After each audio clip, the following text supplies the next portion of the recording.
Hi hello welcome to GR TV. ముఖ్యమంత్రి రేవంత్ రెడ్డి బలవంతంగా పెట్టిన కేసులో విషయం ఏమీ లేకపోవడంతో ఏసీబీ అధికారులు కూడా ఇబ్బందులు పడుతున్నారు. పడితే పడతారా అన్నట్లు 82 ప్రశ్నలకు తిప్పి తిప్పి అడిగారు. తెలంగాణ ఆరాధ్య దైవం, తెలంగాణ సాధించిన నాయకుడు కేసీఆర్ నాయకత్వంలో గడిచిన 10 ఏళ్లుగా నిబద్ధతతో పైసా అవినీతికి తావు లేకుండా పనిచేశా అని చెప్పారు.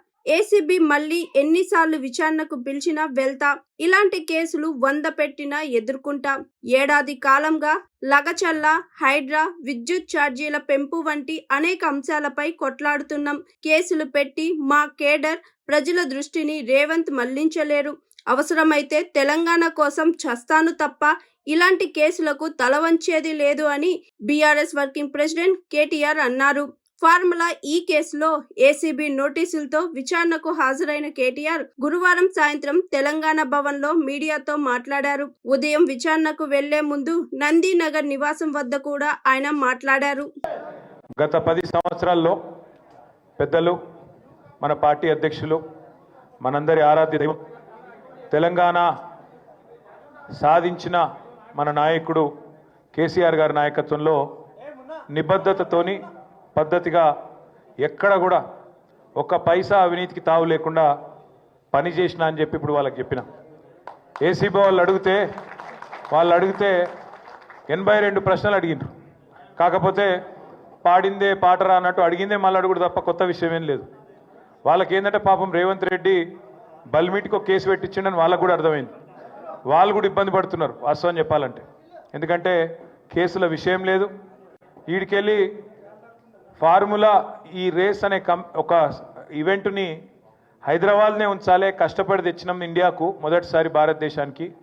ఇక్కడనే ఉండాలి, ఇక్కడ ఉంటేనే మన రాష్ట్రానికి పెట్టుబడులు తెచ్చుట్ల కానీ భవిష్యత్తులో ఎలక్ట్రిక్ వాహనాలకు హైదరాబాద్ను, తెలంగాణను ఒక ప్రధానమైన స్థావరంగా ప్రపంచంలో తయారు చేయాలనే ఒక విజన్తో చేసిన పని తప్ప ఇలా పైసలు, అవినీతి అలాంటి గలీజు పనులు రేవంత్ రెడ్డి చేస్తాడు తప్ప మేము చేయము, మాకు ఆ కర్మ పట్టలేదు అనే మాట కుండబద్దలు కొట్టినట్టు వాళ్ళకి చెప్పిన.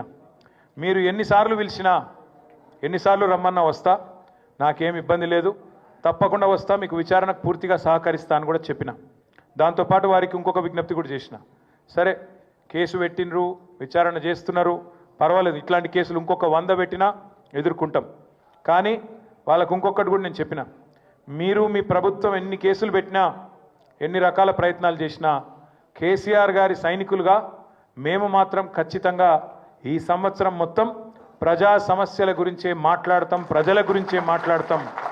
మీరు ఎత్తగొట్టిన రైతు భరోసా గురించి మాట్లాడతాం, మీరు ఇయ్యని 4000 పెన్షన్ గురించి మాట్లాడతాం, మీరు ఇస్తానని చెప్పి మోసం చేసిన మహాలక్ష్మి 2500 రూపాయల గురించి మాట్లాడతాం, మీరు ఇస్తానని మోసం చేసిన 2 లక్షల ఉద్యోగాలు మా పిల్లల గురించి మాట్లాడతాం. ఖచ్చితంగా ప్రతి సమస్యను 6 గ్యారంటీలు, 420 హామీలు ఏ ఒక్కటి ఇడిచిపెట్టకుండా మాట్లాడతాం. నువ్వు ఇటువంటి కేసులు 100 పెట్టుకో, వదిలిపెట్టమని చెప్పిన.